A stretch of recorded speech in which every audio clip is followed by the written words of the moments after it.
At 2 in the morning, the fourth-floor corridor of St. Bridget's hospital was so empty that Maren Whitlock could hear her own cartwheels turning against the tile. She was 27, 14 months into the night, cleaning shift. And she had learned the one rule that kept people in her line of work safe: don't look at anyone. When the elevator doors opened and 3 men in dark coats stepped out together, she backed against the wall, lowered her head, and kept mopping. They passed her the way people pass a pillar. Maren was used to that. Then a pair of shoes stopped in front of her mop and did not move on. She waited. The man waited too. Finally she looked up, and the white corridor tilted beneath her feet. Those eyes. 6 years. 6 years she had spent teaching herself to forget them, teaching herself to tell her son that his father was a good man who had gone very far away, teaching herself to believe she had buried it. Enzo Vitale stood there, taller than she remembered, broader, his face stripped of every soft thing that had belonged to the boy who once kissed her behind his mother's bakery. He wore no expression at all. The man behind him kept glancing toward the stairwell. The third man stood blocking the elevator door and never once looked inside it. 6 years ago, Enzo had been a kid patching roofs for cash on Federal Hill. Now 3 grown men waited for him to nod before they dared take a step. "Hello, Maren," he said, his voice low and even, as though they had seen each other last week. She gripped the mop handle until her knuckles went white, and she thought of the 5-year-old asleep at Mrs. Brennan's apartment, the boy with the same dark eyes that were looking at her now. She had always believed the worst thing was that he would never come back. She had been wrong. If Maren's story reminded you of someone in your own life, leave a like so we know you're listening. Share this video with the person you think needs to hear it tonight, and subscribe so you never miss the stories we tell each week. Maren heard her own voice before she had time to think, and it sounded so dry she barely recognized it. "I still have 3 more floors to mop." She bent down, pulled the mop out of the puddle of soapy water, and that familiar motion was the only thing keeping her hands from shaking. Enzo didn't move. The man standing guard by the elevator glanced briefly in their direction, then looked away again, as though he'd been trained not to see anything that wasn't his business. "I'm not blocking your way," Enzo said. "I'm just standing here." But he was blocking her way, and they both knew it. She pushed the cart to the right. He stepped to the right. She looked up at him a second time, and this time she met his eyes directly, because she was 27 now, no longer the 21-year-old girl who had stood crying on the porch outside the bakery. "What do you want?" For one very brief moment, so brief that later she wouldn't be sure whether she'd imagined it, something shifted across his face. Then it went flat again. "My mother is in room 412, he said. "She had a stroke on Tuesday. The doctor says it was mild, but she's 66 now, and she refuses to stay still. I've been here since this afternoon." Maren said nothing. Rosalia Vitale had pressed warm bread into her hands every Saturday morning for 2 years, wrapped in brown paper, never taking a penny, always saying the same thing: "You're too thin." The news touched a place inside Maren's chest that she'd thought she'd sealed behind walls. She hated herself for that. "I'm very sorry," she said, and she meant it. "She's a good woman." "Yeah." He looked down at the tile she'd just mopped, still wet and reflecting the ceiling lights. "I didn't know you worked here." That was the first lie he'd told her in 6 years. But it would take Maren another 11 months to learn that. For now, she only nodded, because believing him was easier than asking questions. "I work nights. I'm off at 6. "I knew you always stayed up late," he said. "I didn't know you'd turned it into a profession." Her grip tightened around the mop handle. Inside her head, every question she'd written down and torn apart over the past 6 years was rising all at once, fighting to be heard. And she forced every one of them back down. She thought of Wyatt asleep on Mrs. Brennan's sofa, one hand wrapped tightly around the little plastic train he refused to let go of even in the bathtub. If she asked one question, just one, the door would open, and she wouldn't be able to close it again. "I have to work," she said. Enzo looked at her for another second, then stepped to the left and let her pass. She pushed the cart by him, its wheels squeaking over the wet tile, and she'd gone exactly 7 steps when he called out, "Maren." She stopped and didn't turn around. "I'm not apologizing," he said, "because you wouldn't believe me, and I don't deserve to be believed. I just want you to know I'm on the 4th floor. I'll be here until my mother is discharged." She stood there with her back to him, counting her own breaths. Then she pushed the cart forward again, turned into the east hallway, and only after she was completely out of sight did she lean against the wall and let her knees do what they'd been trying to do for the last 4 minutes. She finished mopping the other 3 floors. She finished her shift. At 6:15, she walked out through the employee entrance and into the bitter cold, and she didn't look back at the building even once. At 6:45, she arrived at Mrs. Brennan's house to pick up her son, took Wyatt to school, kissed his forehead, and told him to finish all his vegetables that day. At 7:30, she was in the cafeteria at Bell Street Elementary School, tying on her apron and beginning to pour pancake batter for 300 students. She'd started to believe she was going to be all right. Then Dolores Pike, the shift supervisor who'd worked in kitchens for 40 years and never wasted words, set a tray of eggs down beside her. "Someone called the office phone last night," she said. "Asked if you worked the morning shift here and what time you came in." Marin's hands stopped moving. "Who called?" "Didn't give a name." Man's voice, very polite. "Mrs." Pike shrugged and reached for the ladle. "I told him we don't give out employee information." He thanked me and hung up. Marin looked down at the bowl of batter in her hands. He'd said he didn't know where she worked. Saturday morning was the only morning of the week when Marin didn't have to go anywhere, and she guarded it the way people guarded something fragile. Wyatt woke before she did, as always, and she knew he was awake because she heard his bare feet running across the wooden floor, then suddenly slowing to careful little tiptoes because he believed that way he wouldn't wake his mother. He climbed onto the bed, brought his face close to hers, and whispered very loudly, "Mom, it's morning." She opened her eyes. "Good morning, Captain." "I'm not a captain. I'm an engineer." He said the word engineer very carefully, one sound at a time, because he'd only learned it the week before and liked the way the word felt in his mouth. She pulled him down beside her, wrapped an arm around him, and for those brief 30 seconds, she allowed herself not to think about anything else. Then he suddenly sat up and demanded pancakes. She made pancakes for 300 children on weekdays, and she made them for one child on Saturday mornings, and she'd never told anyone that the second took longer. Wyatt stood on a chair beside the stove, holding the wooden ladle he wasn't allowed to use, but always held anyway, and he asked the question of the day. "Mom, cargo ships are really heavy, right?" "Very heavy." "Heavier than our house?" "Heavier than our whole block." He fell silent for a moment, weighing that information with the seriousness only a 5-year-old child could possess. "Then why doesn't it sink?" "A tiny rock sinks as soon as you drop it in the water." Marin flipped the pancake in the pan. She'd looked up the answer on a computer at the public library 3 weeks earlier, because she knew sooner or later he would ask again, and she didn't want to have to say, "I don't know," every time. "Because the ship is hollow inside," she said. "It's big and hollow, so it pushes a lot of water out of the way. The water that gets pushed aside pushes back against the ship and holds it up, but a rock is solid, so it doesn't push much water away at all." Wyatt looked at her, then at the pan, then back at her again. "So being hollow is better than being solid. When we're talking about ships, yes. Am I hollow or solid?" She laughed, the sound escaping before she could stop it, and bent down to kiss the top of his head. "You're the biggest cargo ship in the whole world." He seemed satisfied with that answer, and didn't ask anything else. He ate 2 pancakes and half of a third, then carried his plastic ship to the kitchen sink to test the principle he'd just learned, and Marin let him, even though water splashed over his sleeves and onto the floor. She leaned against the kitchen cabinet, holding a cup of coffee that had already gone cold, watching her son, and thinking that if anyone ever asked her what happiness was, then this was it.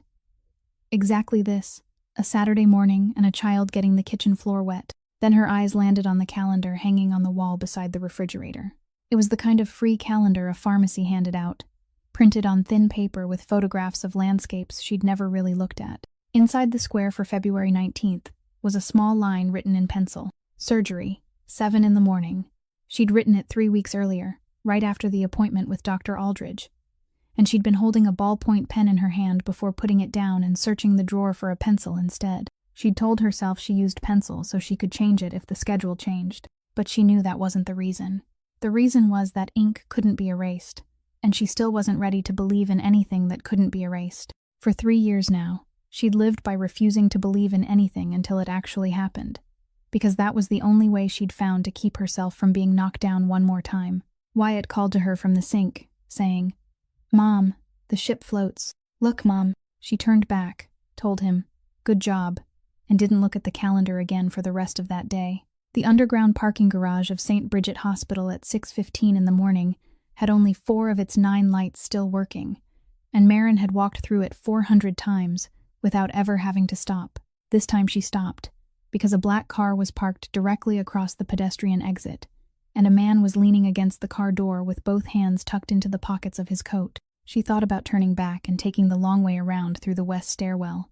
Then she thought about how she'd been running for 6 years and it hadn't gotten her anywhere. So she walked straight ahead. "How long have you been standing here?" she asked. "Since 5. Your mother is on the 4th floor. The 4th floor isn't down here." Enzo didn't argue. He simply straightened and stepped out of the car's shadow. And beneath the weak yellow light, she could see more clearly what the white hospital hallway the night before had managed to conceal. He wasn't only older. A thin scar ran along the index finger of his right hand. The kind of scar boys who worked on rooftops didn't have. "I just want to talk. We talked last night. 4 minutes. 4 minutes is more than 6 years, she said. The words came out sharper than she'd intended, and she saw that they reached him, saw his jaw tighten just slightly, and that tiny flicker of satisfaction made her disgusted with herself. "Do you know how long I waited for you? I waited 3 months. I went to the bakery every Saturday morning for 3 months, and your mother told me she didn't know where you were. Then I waited another 9 months. Then I stopped." "I know. You don't know anything," she said. "You weren't there. People who weren't there don't get to say they know." Enzo fell silent. He was silent in the way of a man who'd learned that saying too much was its own kind of risk. And that silence made her angrier than anything he could have said. "What do you want me to tell you now?" she asked. "Do you want me to say I'm fine?" "Fine. I'm fine. Do you want me to say I don't think about you anymore?" "Fine. I don't. If there's anything else you need, say it now. Because I have to catch the bus at 6:25. I need to know how you're living." "What for?" "Because I haven't known for 6 years. She laughed, a short sound with nothing joyful in it.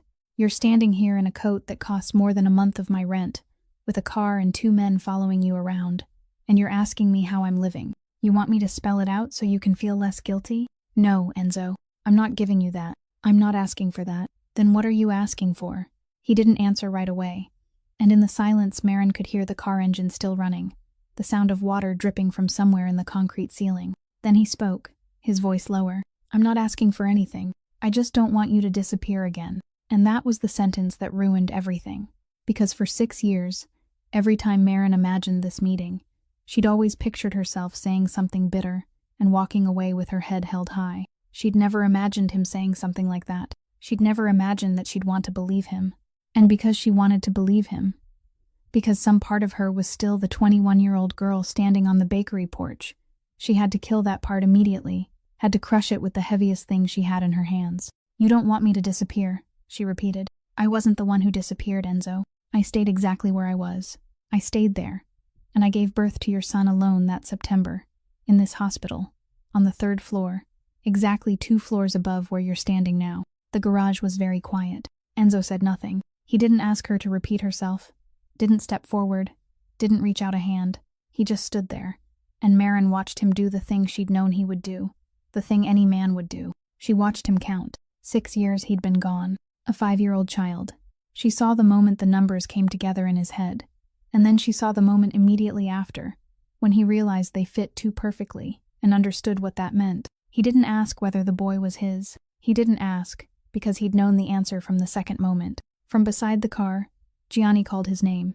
Enzo didn't react. Gianni called a second time, louder. He still didn't hear him. Maren walked past him, left the garage, boarded the 6:25 bus, and sat down in the last row. She had won, and all she could feel inside her chest was ash. At 10 minutes to 7, her phone vibrated. It was the hospital finance department.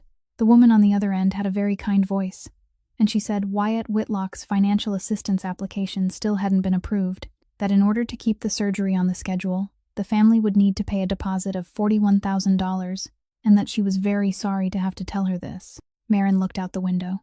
19 days remained. 2 days later, Enzo was waiting near the rear entrance of Bell Street Elementary School, far enough from the main gate that no one would notice him, and close enough to the employee entrance that Maren couldn't go around him. She saw him from across the street, and the first thing she felt wasn't fear or anger, but a weariness so deep it almost felt like peace. She crossed the street and walked straight toward him, because hiding was something people did when they still had strength left. "You can't come near the school," she said. "I didn't go inside. I'm standing on a public street. You know what I mean?" "I do." Enzo reached into his coat pocket and took something out, and for half a second Maren thought it would be an envelope, because that was what men like him always produced in situations like this. But it wasn't an envelope. It was a photograph, small, the kind printed from a machine, its corners already softened from being handled too many times. He turned it face up and held it out to her. Wyatt was about 2 years old in the picture, wearing a blue sweater Maren remembered perfectly because she'd bought it at a secondhand store on Broad Street for $1.50, and he was sitting in the grass at Roger Williams Park with both hands raised because the pigeon he'd been watching had just flown away. She remembered that entire day. She remembered taking the picture with her old phone, the phone she'd lost 2 years later along with every photograph stored on it. She remembered how much she'd regretted losing them and how she'd never told anyone. And now that picture was in the hands of a man she'd never given a single photograph to. Maren stared at it for a long time. She could feel Enzo waiting, could feel his entire body tightening inside that waiting, and she knew exactly what question he expected her to ask. Where did he get it? How long had he had it? What else did he have? She pictured the entire argument that would unfold if she opened her mouth, every sentence from beginning to end, and realized she didn't have the strength for it anymore. She'd used up whatever strength she'd once had for asking questions 3 years earlier, on the day they told her that her grandmother wasn't going to wake up. Since then, she'd only had enough strength left for doing what needed to be done, so she took the photograph.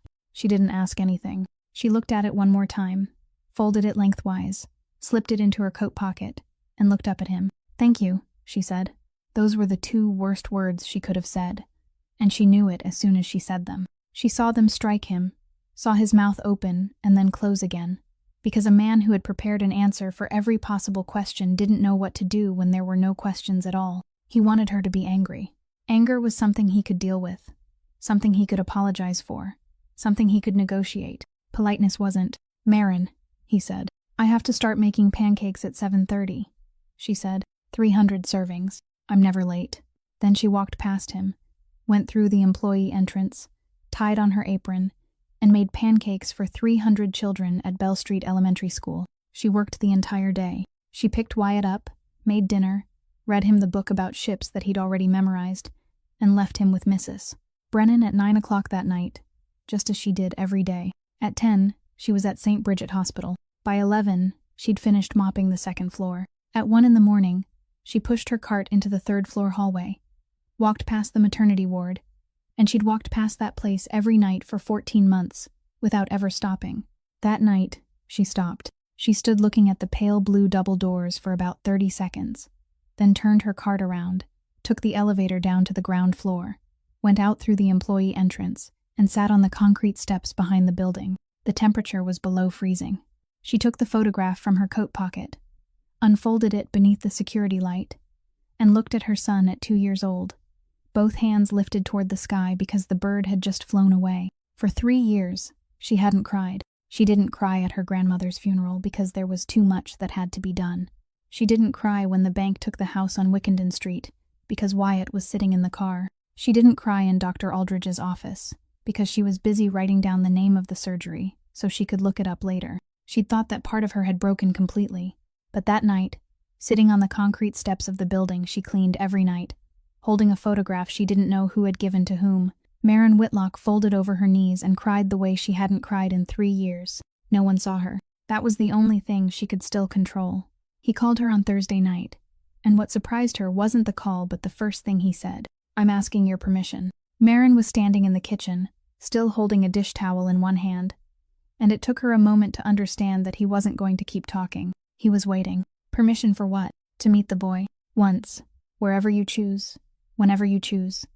And if you tell me that's enough, I'll stand up and leave. She could say no. She'd spent 6 years practicing how to say no, and she'd become very good at it. But she thought about the photograph in her coat pocket, thought about how he'd somehow had it since a time she knew nothing about, and she understood that this wasn't a door she could lock anymore. It was already open. The only thing she still had the power to decide was who would be standing there when it opened. "The harbor," she said. "Saturday morning, 9 o'clock. 1 hour. All right. And you don't tell him who you are. All right." He hung up before she had time to change her mind, and later she would think that perhaps he'd done it deliberately. Saturday morning was clear and bitterly windy, and Wyatt ran 3 steps ahead of her the entire way along the harbor walkway because he'd spotted the cargo ship moored at the dock from 200 yards away. Enzo was waiting by the railing, not wearing a suit, only a dark wool coat, and he didn't come any closer until Maren nodded. "Hello, sir," Wyatt said, because his mother had taught him to greet adults politely. "Hello." Enzo knelt down. He didn't bend at the waist or crouch. He lowered one knee all the way onto the cold concrete in trousers that undoubtedly cost more than a month of groceries for Marin and her son, so that his eyes were level with the boys. "My name is Enzo. I'm an old friend of your mother's." Wyatt looked at him with the open, unfiltered judgment only a child was allowed to have. "Do you know about ships?" "A little." "Do you know why they don't sink?" "Because they're hollow inside." Wyatt spun toward his mother with the expression of someone who'd just been given proof that the world had order. "Mom said that too." "Your mom was right," Enzo said. "But can I tell you something else? That ship over there is called a bulk carrier. Do you see those white painted lines near the water? Along the side?" The boy narrowed his eyes, then nodded vigorously. "Those are called draft marks. They're painted there so people can tell how much weight the ship can carry. If the ship sinks too far below those marks, it means it's too heavy and some of the cargo has to come off. Every ship has its own marks. No two are exactly the same." "Why aren't they the same?" "Because every ship can carry a different amount of weight. Some are big but can't carry as much. Some are smaller but can carry more. Each one has to be measured on its own." Wyatt was quiet for a very long moment.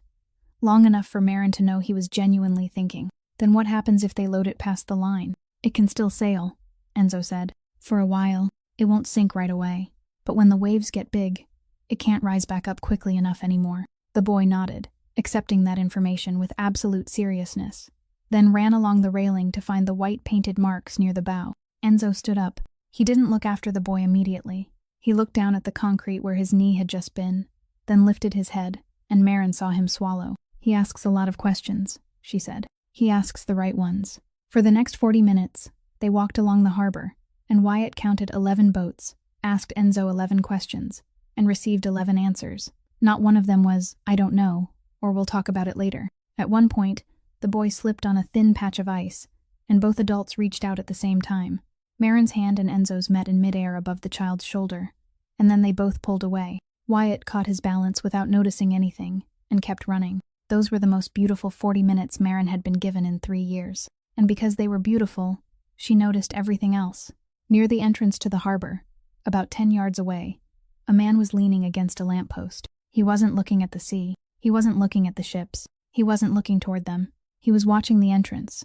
Only that entrance. Steadily and slowly. And every time someone turned onto the walkway, his head followed them at exactly the same angle, before returning to its original position. He'd been standing there since 5 minutes to 9. He would still be standing there until they left. Marin looked at her son laughing, then at the man beside the lamppost, and she understood something very simple. Something she would think about for many nights afterward. These 40 minutes of peace weren't free. Someone was standing guard over them. Rosalia Vitali was discharged from the hospital on Tuesday and reopened the bakery on Wednesday, against the doctor's orders, against her son's wishes, and Marin heard the news from Enzo himself during their second phone call. He said his mother wanted to see her. He said she didn't know anything. The second sentence was the only lie he told, though neither of them knew that yet. The bakery on Atwell's Avenue looked exactly the way it had 6 years earlier, with the same faded hand-painted sign, the same doorbell that rang twice instead of once, and Marin stopped on the sidewalk for 3 seconds before pushing the door open, because the last time she'd stood there she'd been 21 years old and waiting for a man who would never come. Rosalia was standing behind the counter, one arm still moving a little slowly after the stroke. She looked at Marin, then down at the little boy holding her hand, and for a moment she said nothing. Then she came slowly around the counter and bent down. "What's your name?" "My name is Wyatt." "Wyatt." She repeated the name once and nodded. "All right, come in." Marin would remember that moment for the rest of her life, though at the time she didn't understand why it made her uneasy. Rosalia didn't ask again. She wasn't surprised. She repeated the name the way someone confirms something they've known for a long time. She led Wyatt to the display case and told him to choose whatever he wanted, and the boy stood there with both hands braced on his knees, studying every tray of pastries, with the solemn concentration of someone about to make the most important decision of his life. He chose the shell-shaped sfogliatella because, he said, it looked like a ship. Rosalia laughed, and the sound seemed to warm the entire bakery. Then she wrapped 2 more in brown paper without charging a penny. Enzo arrived at 9:30. He didn't bring anyone inside with him. He stood at the far end of the counter without taking off his coat, watching his son eat his mother's pastry with the expression of a man trying to memorize something he was afraid he might lose. Marin had been preparing what she was about to say for 3 nights. She'd written it down and torn it up, tried 3 different ways of beginning, and finally understood there was no way to make it gentler. She sat down in the chair across from her son and took his 2 sugar-sticky hands in hers. "Wyatt, I need to tell you something." The boy looked up. "You remember how I told you your dad was a good man? That he went very far away, and that it wasn't because he didn't love you, right?" "I remember. Uncle Enzo is your dad." No one in the bakery said a word. Rosalia stood behind the counter with one hand resting on the wooden surface, perfectly still. Enzo didn't come any closer. Wyatt looked at his mother, then slowly turned his head toward the man at the far end of the counter, and he stared at him for a long time. So long that Marin began to feel afraid. He didn't smile, he didn't run toward him, he only looked. And something inside those dark eyes seemed to be rearranging itself, and none of the three adults dared to speak. Then he turned back toward his mother, and asked in that calm voice only children have when they ask questions that break adults open. "Then where has Dad been for the last 6 years?" Marin had expected the question. She'd prepared 3 answers, but she didn't get to use any of them, because Wyatt wasn't asking her. He was looking directly at Enzo. Enzo Vitali, the man who'd sat across from armed men in the back rooms of Federal Hill restaurants without changing the rhythm of his breathing. The man 3 grown men waited for a nod from before they dared take a step. Stood there with both hands hanging at his sides and couldn't say a single word. He opened his mouth. Nothing came out. He looked at Marin like a drowning man, but she didn't save him, because this was her son's question, and she'd been answering it alone for 5 years. The silence stretched so long that Wyatt looked down at the pastry in his hand and began to wonder if maybe he'd asked something wrong. That was when Rosalia set down the tray. "Your father had to go work somewhere very far away," she said. "So far away that he couldn't call home. A lot of grown people have to leave like that, sweetheart. Not because they want to." Wyatt considered that. Now that he's back, does he have to leave again? And this time Enzo could answer, because it was the one thing in his life he knew with absolute certainty. No. The boy nodded and took another bite of his pastry. And as far as he was concerned, the matter was settled. He asked his mother for another napkin. He asked Rosalia whether shell-shaped pastries could float on water. The whole bakery began breathing again. But Marin couldn't forget those 30 seconds of silence, and she would remember them for a very long time. When they were leaving, Rosalia walked them all the way to the door. She took Marin's hand in her stronger one, squeezed it once, and said very softly, "Be careful, Whitlock." Marin smiled and thanked her, led her son out onto the sidewalk, and walked half a block before stopping dead in the middle of the street. 6 years earlier, when she'd still come to this bakery every Saturday morning, she'd been Marin, just Marin. Rosalia had never known her last name. Marin managed to keep herself looking normal the entire way home, managed it through lunch, managed it until Wyatt fell asleep for his afternoon nap with the second pastry saved on a plate beside his bed. Then she knelt on the bedroom floor, reached under the bed, and ran her fingers along the edge of the 3rd floorboard from the wall. She hadn't touched it in 2.5 years. The board came loose with a dry crack, and beneath it, in the hollow space between 2 joists, was the rectangular tin cookie box her grandmother had once used to store sewing thread. She carried it to the kitchen table.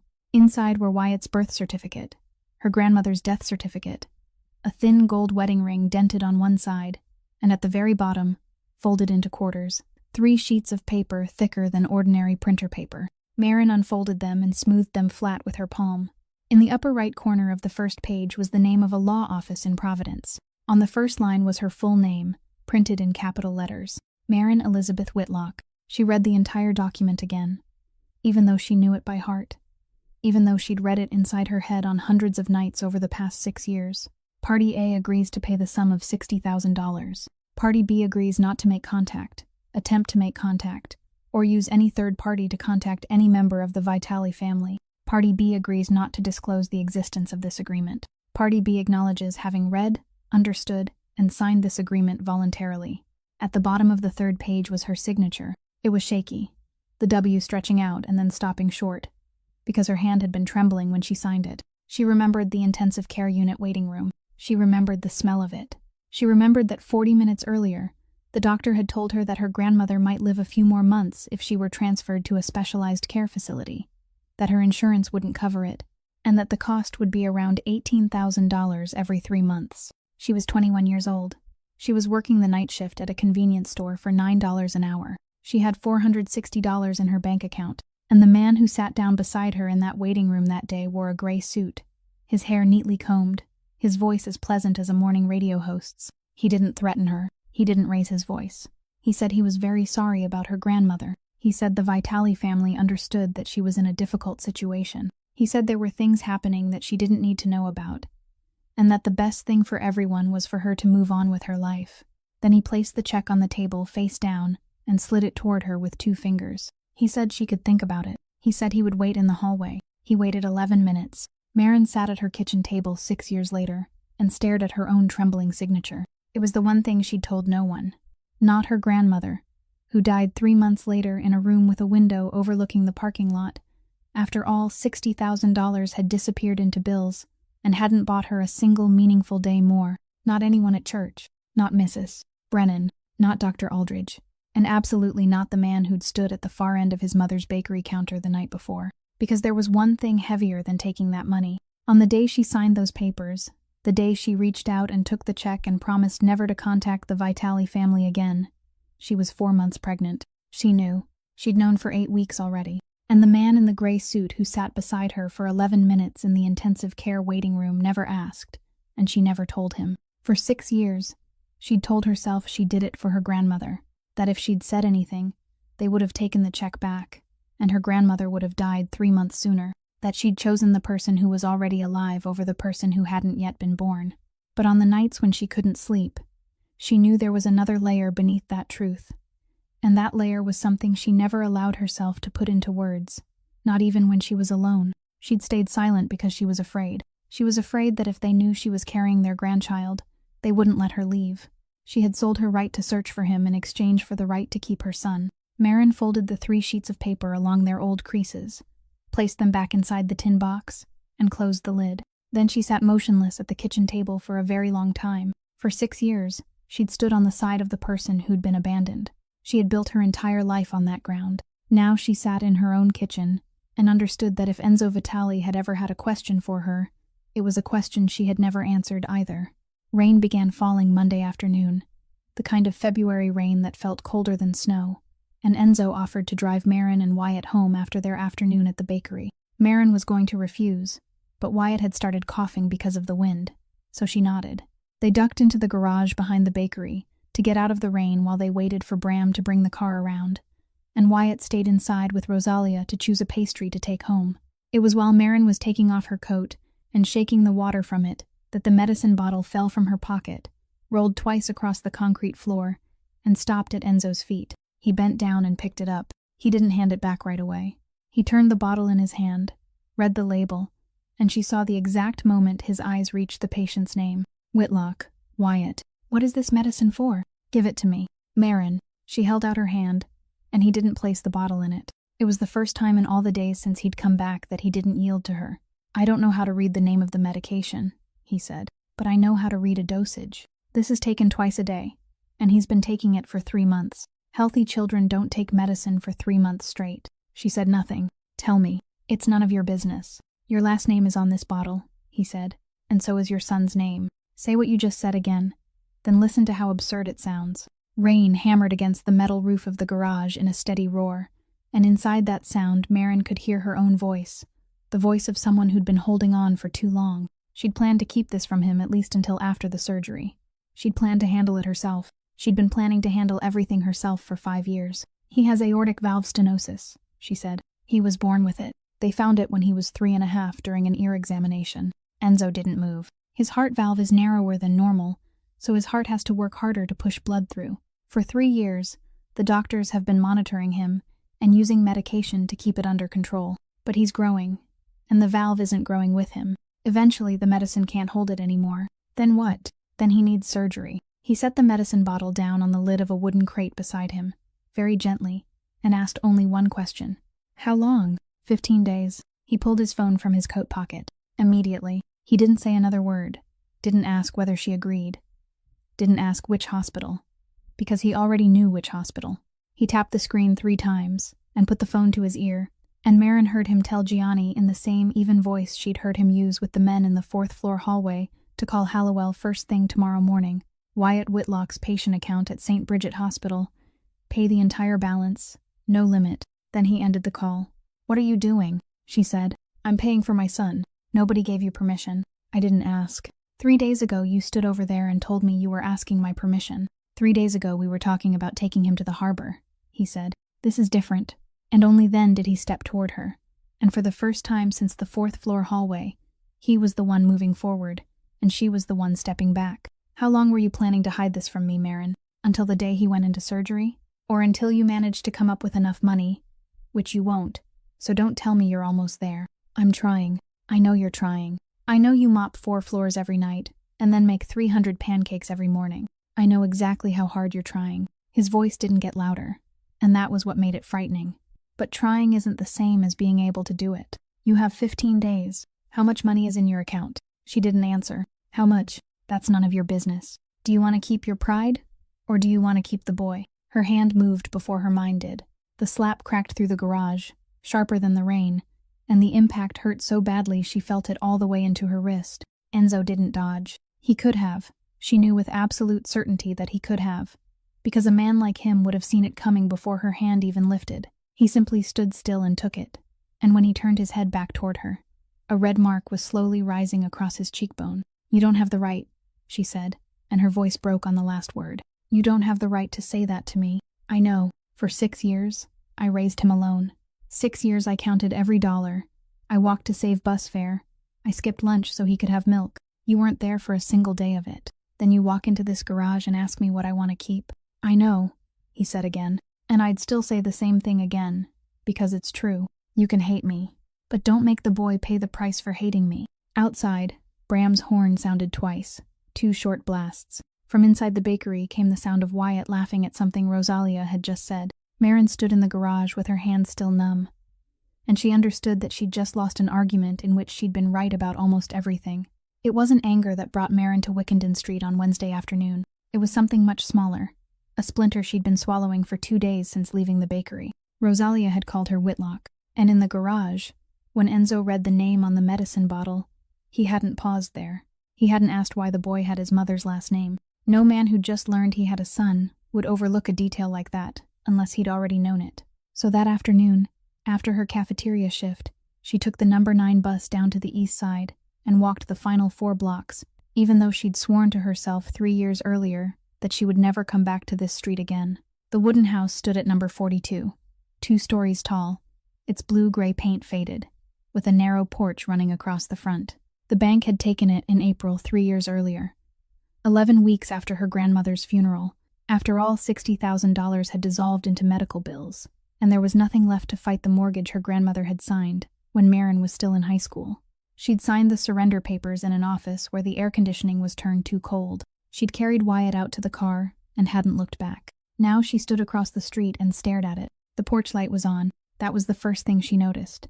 The small yellow bulb on the porch post, beneath the same bell-shaped glass shade her grandmother had once bought at a flea market, was glowing just as it had every afternoon when Marin came home from school. The front lawn had been cut. The gutters had been replaced, and she knew immediately, because the old gutter had a dented section her grandmother had never agreed to fix. The first floor curtains were drawn. Fabric curtains. Not the plastic kind banks usually hung when putting a house up for sale. There was no for sale sign, no for rent sign, no car in the driveway.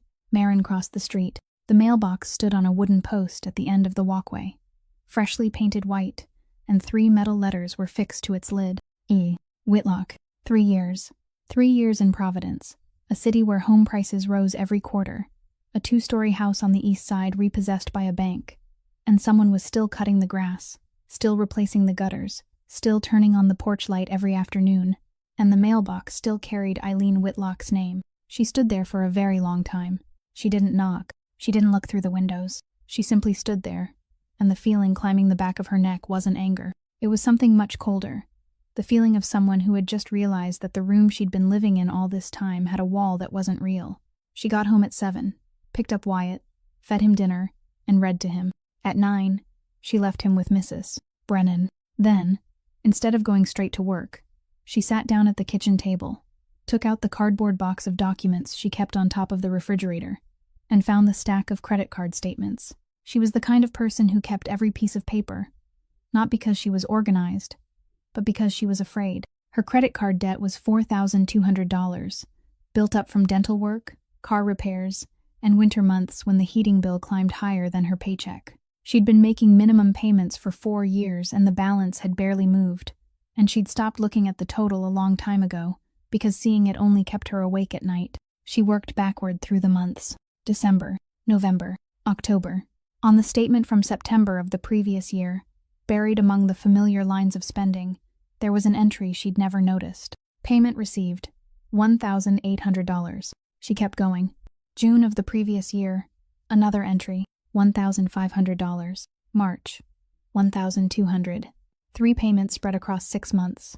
None large enough to draw attention, none suspiciously round. They were just small enough to disappear into everything else. They were also exactly why, the year before, he'd thought perhaps she'd miscalculated, that maybe the debt wasn't as crushing as she'd believed, and she'd felt relieved for about a week before she stopped thinking about it. She sat motionless in the kitchen beneath the ceiling light, the statements spread open in front of her.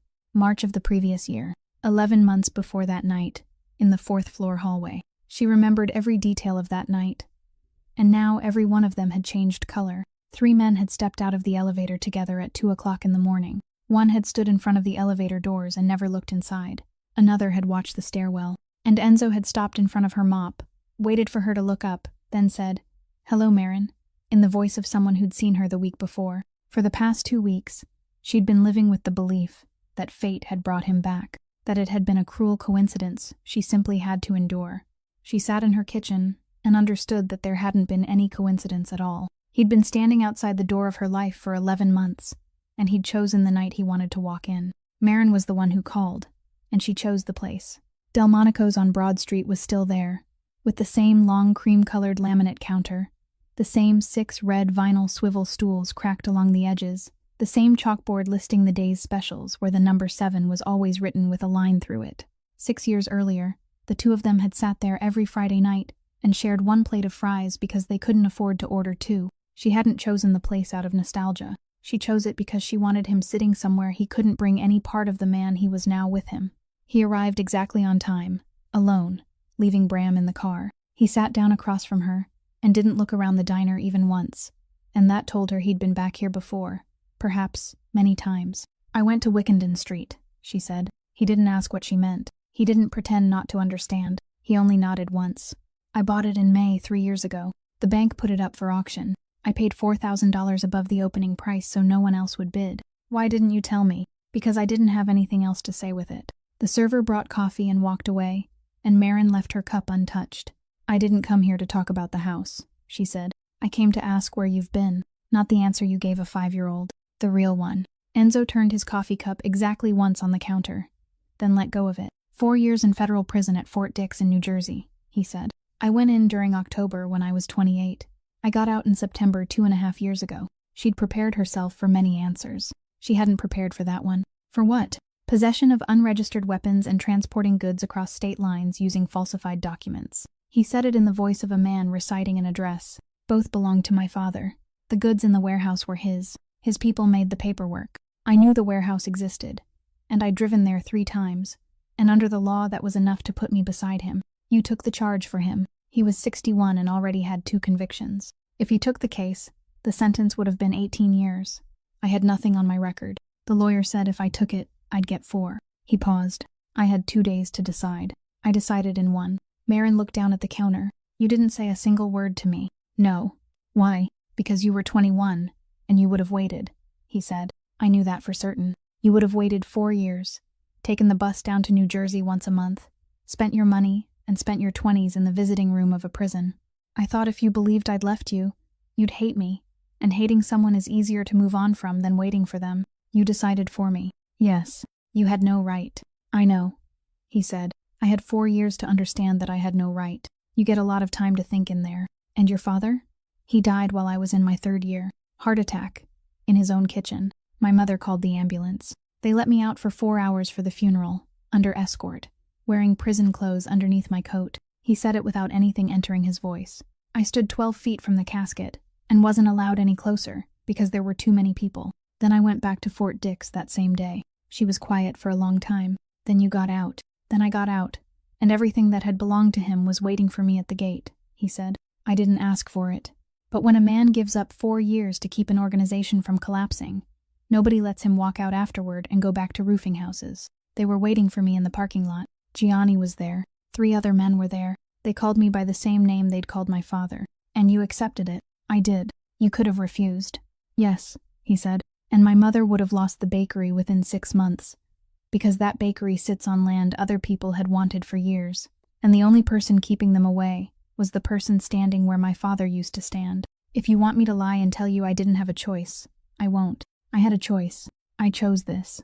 Marin looked directly at him, and she asked the question she'd been carrying inside herself since the night in the 4th-floor hallway. The question she knew she could never take back once it left her mouth.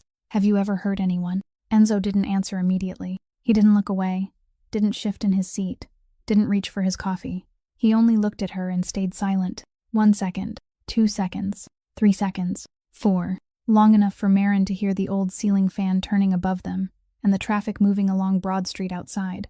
Long enough to understand that a man who could say no immediately would have said it immediately. "I've never put my hands on anyone," he said. "That's not what I asked." "No," she said. "It isn't." He didn't correct his answer, and she didn't ask again, because she already had her answer, and it fit perfectly inside those 4 seconds. For 5 days, Marin almost believed everything was going to be all right.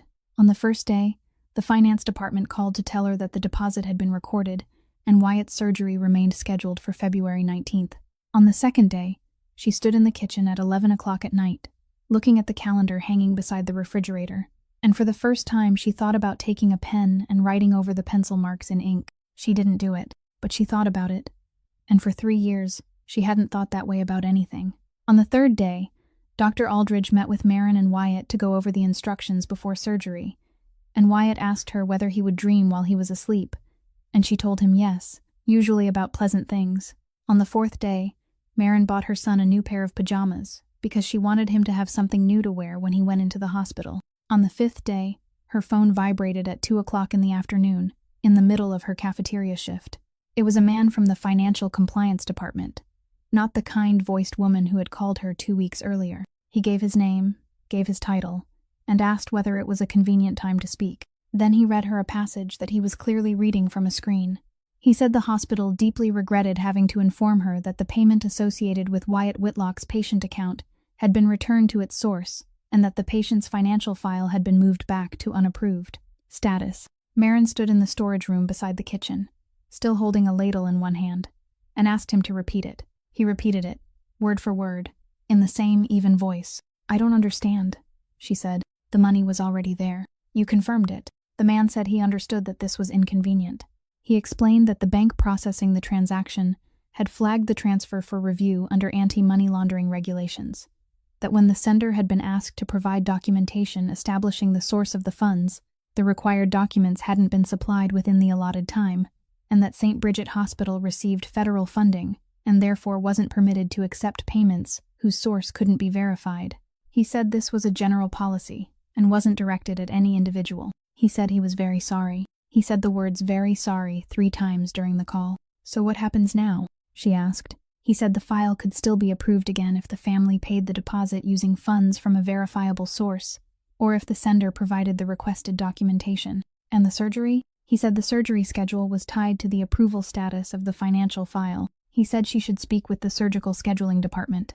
He wished her a good day and hung up. Marin stood in the storage room for another minute, surrounded by sacks of flour and cartons of milk, then went back into the kitchen, poured the last batch of batter, washed the trays, and finished her shift. She didn't call anyone. That afternoon she picked up Wyatt, and he told her that his class had watched a movie about whales that day, and she listened to the whole story, asked questions in the right places, laughed in the right places. At 9 o'clock that night, she left him with Mrs. Brennan. Then she sat down on the steps outside her apartment and called Enzo.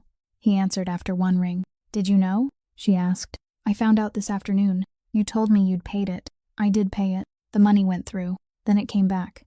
"How can money come back?" There was a silence on the other end of the line, and when he spoke again, his voice was slower than usual, the kind of slow that belonged to someone choosing his words carefully. "Because they asked where the money came from, and I couldn't give them the paperwork for that answer. You have companies. You have restaurants.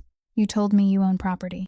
"I do," he said. "But this payment came from an account I couldn't explain within 3 days. And once a bank flags my name, everything attached to my name gets examined. Even clean money." Marin said nothing. She looked out at the empty parking lot in front of the apartment building and understood something she would remember for the rest of her life. For the past 2 weeks, she'd been afraid of one thing. She'd been afraid of his world, afraid of the men standing guard at entrances, afraid of the day her son would be old enough to ask what his father did for a living. She'd never considered this possibility, that danger wouldn't come in the form of a man standing in the dark, that it would come in the form of a polite phone call at 2 o'clock in the afternoon from a compliance officer reading an internal policy from a screen, apologizing 3 times, and doing absolutely nothing wrong. "Your name is in my son's file now," she said. "Yeah. Before you showed up, it was just the file of a poor child.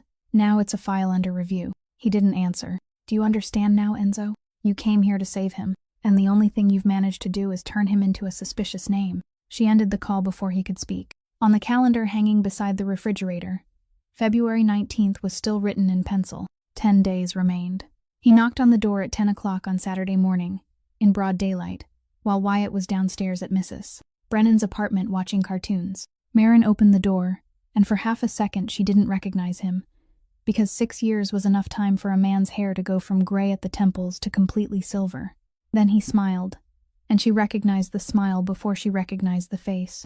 "Miss Whitlock, my name is Ward Sheehan. I'd like 5 minutes, if you'll allow me. I know who you are." Then we've saved ourselves the introduction.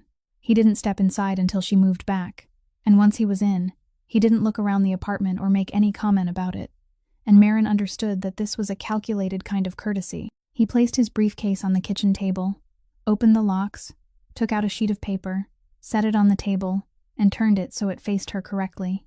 It was a photocopy of page 3 of the agreement. Her scrawled signature was on the bottom line, the W stretching out and then stopping short. Beneath it, in the space reserved for the witness, was a second signature she'd never looked closely at in 6 years. Ward J. Sheehan, attorney representative. "I still have the original," he said, "along with the cleared check and my notes from our conversation. I've been doing this work for 30 years, Miss Whitlock. I never throw paperwork away." Marin didn't sit down. "What do you want?" "I'd like you to sit down first, because people tend to make decisions too quickly when they're standing." She remained standing. He nodded as though that was acceptable too, then pulled out a chair and sat down himself. "I'll make this simple. 6 years ago, I worked for Mr. Vitale, the father. My job was to clean up anything that might become a problem. You were one of those things, and I handled you very politely, which I think you'll have to admit. No one threatened you. No one followed you home. You took the money, you signed the papers, and you went on with your life. My grandmother still died. Your grandmother died because she was 81 years old and had congestive heart failure," he said, without changing his tone. "Not because of me. I only bought her 3 more months, and those 3 months were real. You were with her during those 3 months. I'm not asking you to thank me. I only want you to remember exactly what happened, because in a moment, it's going to matter." Marin pulled out a chair and sat down, not because she wanted to, but because her knees told her to. "Now let's talk about the present." He tapped one index finger against the photocopy. "I don't practice law for the Vitale family anymore. For the past 4 years, I've run a fund that purchases medical debt. Hospitals sell me debts they can't collect. I buy them for pennies on the dollar, then I collect. It's a perfectly legal and extremely boring business. Your debt is $4,200, and I bought it in August of last year," he said. "But don't think I'm here because of $4,200. That amount wouldn't cover my gasoline for this week." "Then why are you here?" "Because of Vitale Construction." He sat a little straighter. "A construction company that has existed for 42 years, holds licenses for public works contracts, has a clean tax record going back to 1984, and is currently registered under the name of a man who recently got out of prison. Do you understand what a shell like that is worth to a fund like mine? I have money, Miss Whitlock. What I don't have is a legal place to move it through." "Then go talk to him." "I did. 3 times in 14 months. He refused all 3. He shrugged. He's stubborn. I've known him since he was 19, but something changed last month. He found something he isn't willing to lose." Marin felt cold crawl along the back of her neck for the 2nd time in 2 weeks. "Don't you even think about that. Miss Whitlock, you're imagining the wrong kind of man." He shook his head, looking almost disappointed. "I'm 50 years old. I have 2 grandchildren, and I've never done anything to a child in my life. I don't threaten people. I don't need to. I only need to wait." "Wait for what?" "For him to understand." He stood up and fastened the button of his coat. "His money isn't getting into that hospital, as you already know. And it won't. Not as long as his name remains in that review file. There's only one way a man like him can prove the source of $41,000 within 10 days, and that's to sell an asset with clean books to someone who already has cash ready and doesn't ask many questions. In this state, at this moment, There's only one party like that. He tapped 2 fingers lightly on the photocopy lying on the table. I'll leave this with you. I'll keep the original, in case he ever wants to know why you didn't look for him for 6 years. Maren sat perfectly still. You're going to tell him. I'm not planning to do anything at all, Sheehan said as he walked toward the door.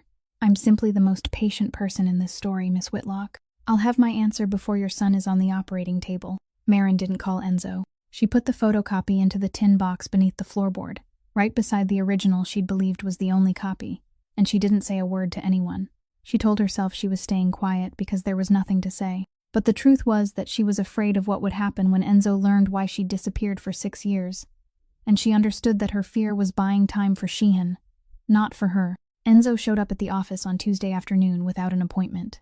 The building was on Westminster Street, on the 6th floor, with gray carpet in the hallway and a fake potted plant in every corner. Gianni came with him, and Sheehan's 2 men rose from their chairs the moment the elevator doors opened. The receptionist picked up the phone and then set it back down without dialing, because Sheehan had already told her that whenever Mr. Vitali came, she was to send him straight in. Sheehan sat behind his desk and didn't stand. I knew you'd come. I thought it would be Monday. You went to her home. I went to the home of a debtor whose account belongs to my fund, in broad daylight, and I sat at her kitchen table for 15 minutes. Sheehan opened a drawer, took out a thin folder, and placed it on the desk. What exactly would you like to sue me for? Enzo didn't sit down. You want the company. I want 49%, and signing authority over subcontracting agreements. You keep the name, you keep the chair, you keep that little plant your grandfather built. No one has to know anything. He pushed the folder forward, and within 48 hours, I transfer $41,000 into the boy's hospital account from a legal entity with 19 years of clean tax filings. The hospital will take it. They take my money every week. No, you haven't read it. I don't need to. Sheehan leaned back in his chair. Do you know what's funny, Enzo? Your father stood exactly where you're standing in 2009, and he said no too. 3 weeks later, he called me. The men in your family always say no first. The only question is how long it takes. My father died in his own kitchen, Enzo said. Do you want to keep talking about him? That was when the voices in the hallway changed. Someone raised his voice. Then came the sound of footsteps. Then the crash of a fake potted plant falling onto the carpet. Someone slammed into the drywall. The deep, dull sound anyone who had heard it once would recognize immediately. The receptionist cried out. Sheehan didn't move from his chair. Enzo turned toward the door, and he didn't run. He only said one word, no louder than his normal speaking voice. Enough. The hallway went silent at once. He stepped outside, and Gianni was standing there with one shoulder of his coat pulled crooked. Sheehan's 2 men about 6 feet away, all 3 breathing hard. Go to the car, Enzo said. Enzo, go to the car. Gianni went to the car. Enzo looked once at the other 2 men and said nothing to them, then bent down, set the fallen fake plant upright again, placed it neatly back in the corner, and walked into the elevator. Sheehan didn't see him out. He didn't need to. In the car, Bram drove out of the lot, and no one said anything for 4 blocks. Gianni sat beside Enzo in the back seat, straightening the shoulder of his coat, and he waited. He'd been beside Enzo Vitali for 20 years, ever since the 2 of them were teenagers stripping shingles from roofs in Federal Hill during the summers for spending money, and he knew how to read his cousin in a way no one else could. He'd seen Enzo sit across from men, far worse than Ward Sheehan, without changing the rhythm of his breathing. He'd seen Enzo hear the news of his father's death over a phone in the Fort Dix visiting room and set the receiver down without his hand trembling. He had never seen what he was seeing now. Enzo sat staring out the window, his right hand resting on his thigh, his thumb rubbing again and again over the thin scar on his index finger, steadily, without stopping, the motion of a man trying to keep something from breaking loose inside him. What's wrong with you? Gianni asked. Enzo didn't answer right away. 10 days, he said. Then what? Then nothing. He kept looking out the window. I have money, Gianni. I have more money than I ever imagined having when I was 19 years old, and I can't buy one Wednesday morning in a hospital less than 2 miles from my mother's house. Gianni didn't know what to say. My whole life, I learned one thing, Enzo said, that when I stand my ground, people step back. Now I'm standing in front of an anti-money laundering regulation, and it doesn't move. It isn't afraid of me. It doesn't even know who I am. The car turned onto Atwell's Avenue. The lights in Rosalia's bakery were already on, glowing warm and yellow in the February afternoon. Enzo watched them pass outside the window and didn't tell Bram to stop. Rosalia called Maren on Thursday morning and said only one thing, that she was to come to the bakery at 7 o'clock that evening, after closing, and not bring the boy. Marin arrived at 5 minutes to 7. The sign had already been turned to the closed side, but the door wasn't locked. The old woman was sitting at the small table in the corner where she always counted the day's money, and in front of her, on the tabletop, was a cardboard shoebox worn soft at the corners. "Sit down, sweetheart." Marin sat. "You know why I called you here, don't you?" "I know you called me Whitlock." Rosalia nodded slowly. "I thought you'd notice. You always noticed things." She pushed the shoebox across the table. "Open it." Inside were envelopes. They were arranged upright, their edges facing upward, neat as books on a shelf, and there were so many that they had to be pressed tightly together to fit inside the box. Every one of them was the same kind of cheap, ivory white envelope. Every one carried the same handwriting across the front, a man's handwriting slanting slightly to the side, with the leg of the letter M drawn long. Marin lifted the top envelope out. In the upper left corner, the sender's information listed a number, a name, and the words Fort Dix Federal Correctional Institution, New Jersey. In the center of the envelope, the recipient was written as Marin Whitlock, 42 Wickenden Street, Providence. The envelope had never been opened. 47 letters, Rosalia said. "I counted them. The first came in December that year. The last came in April of his 3rd year. After that, he stopped sending them." Marin couldn't speak. She held the letter in her hand and felt the tips of her fingers beginning to go cold. "He sent them to this bakery and asked me to pass them on," Rosalia said. "They don't forbid prisoners from sending letters, sweetheart." He could write. He wrote 47 times. "You kept them. I kept them." The old woman didn't avoid the words, didn't lower her voice, didn't search for anything that might make them gentler. "I put them in this box and kept them under my bed for 6 years. Marin set the letter down on the table because her hand could no longer hold it. "Why?" "Because I was afraid." Rosalia folded her hands together, her right hand still slower than her left since the stroke. "If you want me to lie and say I did it for you, I won't. I did it for my son. He was 28 years old and had just gone to prison for 4 years in his father's place. And I knew that if there was even one thread tying him to the outside world, he would hold on to that thread and live through it. I knew you would wait for him, and I knew what happens to girls who spend 4 years waiting outside prison gates. I'd watched 3 girls do it in this neighborhood since I was young. By the time they finished waiting, there was nothing left of them." She looked down at the box, "And I knew something else. I knew that if you were still there when he came out, he would take everything his father left behind so he'd have something to give you. I thought that if you were gone, maybe he would leave too. That's what I thought." She was silent for a moment. "I was wrong." "The check," Marin said. Her voice was very small. "Who told him to give it to me?" "I did," Rosalia said. "My husband wasn't thinking about you. He had 10 other things on his mind. I was the one who told him that girl is suffering. Her grandmother is dying. Give her enough money to start her life over somewhere else. I said it because I cared about you. And I said it because I wanted you gone." Both things were true at the same time. "You're old enough now to understand that a person can love someone and hurt them at the same time." Marin looked at the shoebox. 47 ivory white envelopes, standing upright like books on a shelf. 6 years, she said. "For the first 3 months, I stood in this bakery every Saturday morning, and you told me you didn't know where he was. I lied to you. Then why are you giving them to me now?" Rosalia didn't answer right away. She looked toward the pastry case, empty now, and when she spoke again, her voice had changed. "Last Saturday, I stood behind that counter and watched a 5-year-old boy choose a pastry," she said. "He put both hands on his knees and studied every tray, so serious, as though it were the biggest decision in the world. Then he chose the sfogliatella because he said it looked like a ship." She paused. "My son stood in that exact same place when he was 5. He put his hands on his knees the same way. I looked at that boy and understood that I'd taken 5 years from him, and I'd taken them because I was afraid of something that had never even happened." She pushed the box a little closer to Marin. "I'm not asking you to forgive me. I'm 66 years old. I don't have time left to go around asking for that. I'm only giving back what was never mine." Marin sat there for a very long time with the shoebox in front of her, and when she was finally able to think, what came to her wasn't anger. She thought about the agreement hidden beneath the floorboard in her apartment, about her own trembling signature, about the 4-month-old child inside her womb whom she'd told no one about. 3 adults. Each of them had hidden something. Each of them had done it because they loved someone, and not one of the 3 was a villain. Marin read the first letter that night, sitting at the kitchen table, and she read only one of the 47. It was dated December 14th, written in ballpoint pen on graph paper. He didn't apologize. He didn't explain. He wrote that there was a window there overlooking an empty lot, and that he'd figured out a way to fix the gutter at her grandmother's house without replacing the entire section, that when he got out he would take care of it, that she should remember not to let her grandmother climb onto a chair.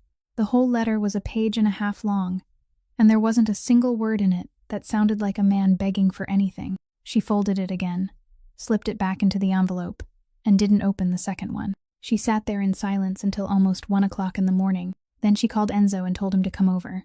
He arrived 20 minutes later. He saw the shoebox on the table and stopped in the middle of the kitchen, and Maren knew the exact second he recognized his own handwriting on the envelopes. "Your mother gave them to me this afternoon," she said. Enzo didn't ask where those 47 letters had been for 6 years. He didn't need to. He stood there looking at the box, and his whole body slowly seemed to sink in a way she'd never seen before. Not in the 4th floor hallway. Not in the garage on that rainy day. "I'm going to talk to her," he said. "No, Maren, don't say anything to her. She's 66 years old, and she just walked by herself into the hardest place she's ever had to go, without anyone forcing her. If you make a scene, all you'll do is prove that she was right to be afraid." He was silent. Maren pushed back her chair and stood, and she said the thing she'd been arranging in her mind ever since she left the bakery. "Go home, Enzo. Not just tonight. Go home for good. Because of the letters. Not because of the letters." She turned to face him. "For 3 weeks, I've been trying to figure out what I'm afraid of when it comes to you. I thought I was afraid of the men standing guard at entrances. I thought I was afraid that one day someone would knock on my door in the middle of the night. But that's not it. No one knocked on my door. What came to my home was a polite phone call, and an old man sitting at my kitchen table drinking a glass of water. Then what are you afraid of?" "I'm afraid of the day our son grows up and is proud of you." Enzo said nothing. "He's 5 years old, and he's already looked at you that way. You knelt down at the harbor and answered 11 of his questions. And every day since then he's asked me when he gets to see his father again. He doesn't know anything yet. All he knows is that there's a man who doesn't lie to him and doesn't tell him we'll talk about it later." She rested a hand on the back of the chair. "Then he'll be 12. Then he'll see people step aside for you in restaurants. He'll see his father give one nod and 3 grown men stand up. And he won't think that's frightening, Enzo. He'll think it's powerful. That's what scares me. I'm not afraid you'll hurt him. I'm afraid he'll want to be like you." He stood there for a long time without moving. Then he spoke, and his voice was very quiet. "You're right." She'd prepared herself for an argument. She'd prepared for him to bring up the company. Some plan. Some promise that in 2 more years everything would be different. He brought up none of it. He walked to the door, stopped for 1 second with his hand on the knob, and didn't turn around. "I'm still going to take care of the surgery," he said. "You don't need to know how." Then he left. The next morning, at 10:15, Dr. Corinne Aldridge called Maren into her office on the 3rd floor. An open file was already sitting on the desk, along with a printed report from the routine examination 3 days earlier. She asked Maren to sit down and spoke in the calm, professional voice of someone who'd been doing this work for 20 years. She said the pressure gradient across the valve had increased since the previous measurement. She said Wyatt's heart was having to work harder to compensate. She said the medication was still holding things steady, but the margin was narrowing. Maren nodded after every sentence, writing everything down in the small notebook she always carried. And when Dr. Aldridge finished, she asked the only question she needed answered. "If the surgery has to be postponed, how long can we postpone it?" Dr. Aldridge didn't answer right away. She looked down at the report on the desk, even though she'd already read it, and she was silent. 1 second, 2 seconds, 3 seconds. Then she looked up and said she would do everything she could to keep the surgery on February 19th, and that Maren should finish the financial paperwork as soon as possible. Maren thanked her, picked up her notebook, walked out of the office, and crossed the entire 3rd floor hallway without feeling her feet touch the ground. Dr. Aldridge hadn't answered the question. Those 3 seconds of silence already had. Maren sat at the kitchen table until 3 o'clock in the morning with the tin box open in front of her, and she read the agreement for the 1,000th time. For 6 years, she'd looked at that paper as though it were a stain. That night, for the first time, she looked at it differently, and she saw something she'd overlooked for 6 years because she'd always stopped at her own signature. In the witness section was the name Ward J. Sheehan, attorney representative, along with his bar registration number. At the top of the page was the name of the law office. On the first line was the full name of the paying party, written out without abbreviation. This document didn't only prove that she'd taken money, it proved that, in that year, Ward Sheehan had directly represented the Vitale family in a personal transaction, with a date, a signature, and supporting payment records attached. The man who'd sat at her kitchen table had said that he hadn't practiced law for that family in 4 years, and now he was trying to acquire 49% of a construction company licensed to bid on public contracts. The next morning, Maren didn't go to her cafeteria shift. She called in sick for the first time in 11 months. She put on the nicest coat she owned, carried the tin box inside a cloth bag, and took the bus to the Federal Building on Kennedy Plaza. She waited in the public reception area for 2 hours and 10 minutes. She didn't have a lawyer. She didn't know who she was supposed to speak to. She only told the person at the desk that she had documents concerning an attorney currently practicing in the state, and she waited. The person who came to meet her was a female assistant prosecutor in her 40s, wearing a gray sweater and carrying a notebook. She read the agreement in silence, all 3 pages, then read the final page a second time. "How long have you had this original?" "6 years. Why did you bring it in today?" Maren thought of many answers that would have sounded better. She gave the true one. "Because my son is having heart surgery on the 19th, and the man whose name is signed on that bottom line is waiting for me to run out of hope." The assistant prosecutor set down her pen. She asked whether Maren could stay longer, and Maren said yes, and she stayed until 4 o'clock that afternoon. She told her about the intensive care waiting room, the check placed face down on the table, the 11 minutes in the hallway. She told her about Saturday morning at her own kitchen table, the photocopy, the 49%, the remark about waiting. She signed a statement. By the time she walked out of the building, it was already dark, and she'd come to understand something. For 6 years, she'd hidden that paper because she was ashamed. She'd believed it was proof that she'd sold something that should never have been sold. It turned out to be the only thing in her life that carried real weight, and it only had weight on the day she finally dared to bring it into the light. That same morning, 3 blocks away, Enzo Vitali sat in the conference room on the 2nd floor of Vitali Construction Headquarters on Harris Street. The room had a long wooden table, 6 chairs, and a black and white photograph hanging on the wall. A man in a cloth cap standing in front of a truck, taken in 1954, the year he registered his first contractor's license. The buyer was an investment fund in Connecticut. They paid 17% below market value because they knew the seller needed cash quickly, and Enzo's lawyer had told him that plainly the night before. He signed, 42 years, 3 generations of men, 111 workers employed across 7 job sites, and all of it passed into someone else's name in the time it took him to write his full name 11 times. Gianni stood at the far end of the table through the entire meeting and said nothing. Only after the buyers had left did he speak. "Your grandfather built this with his own hands." "I know. And the other 2 things?" "Tomorrow morning I sit down with the prosecutors," Enzo said. "I tell them about Sheehan, about the debt fund, about where the money moves. I can't testify about him without testifying about myself. So I testify about myself too." "How long are you going away for?" "I'm not." He closed the folder. "They won't prosecute if I cooperate enough. But there are conditions. 18 months without leaving the state. Quarterly asset reporting. I can't be listed as the owner of any legal entity holding public contracts." Gianni looked at him. "Then what's left?" Enzo looked at the photograph on the wall, at the man in the cloth cap standing in front of the truck in 1954. "I still have the chair outside the operating room," he said. "I promised him." He walked down the stairs, stepped out of the building that carried his grandfather's name, and on the sidewalk of Harris Street, there was no longer anyone waiting for him in the parking lot. On February 19th, at 6:15 in the morning, Wyatt Whitlock's financial file was officially marked approved. The deposit came from a hospital pediatric assistance fund, activated after the compliance department received written confirmation from the federal prosecutor's office that the case was no longer under review. The kind-voiced woman called Maren and told her she was very happy to be giving her the news. She said very happy twice. At 20 minutes to 7, Wyatt sat on the bed in the preoperative area wearing hospital pajamas printed with blue elephants, and the first thing he noticed was that they didn't have any pockets. Maren tied his hair back again, even though it was already neat. Enzo sat in the chair on the other side of the bed, both hands resting on his knees. "Dad." "Yeah, the doctor said I'm going to sleep." "That's right. Will you be here when I wake up?" Enzo didn't answer immediately, but this time it wasn't because he didn't know what to say. He stood, pulled the gray plastic chair away from the wall, placed it exactly where he wanted it, 3 feet from the bed, then sat down again and rested one hand on the arm of the chair. "I'll be sitting right here," he said. "I'm not going anywhere."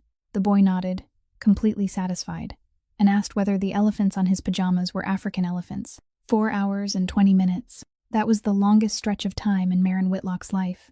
She sat in the row of waiting chairs outside the 5th floor hallway. the same hallway she'd mopped on Tuesday and Thursday nights for 14 months, and she found herself staring at the long scratch across the tile that she'd always had to scrub twice before it came clean. Enzo sat 2 seats away from her. He didn't speak, and neither did she. At 8:30, the elevator doors opened, and Rosalia stepped out, leaning on a cane and carrying a brown paper bag filled with pastries that none of the 3 of them would eat. She didn't ask anyone a single question.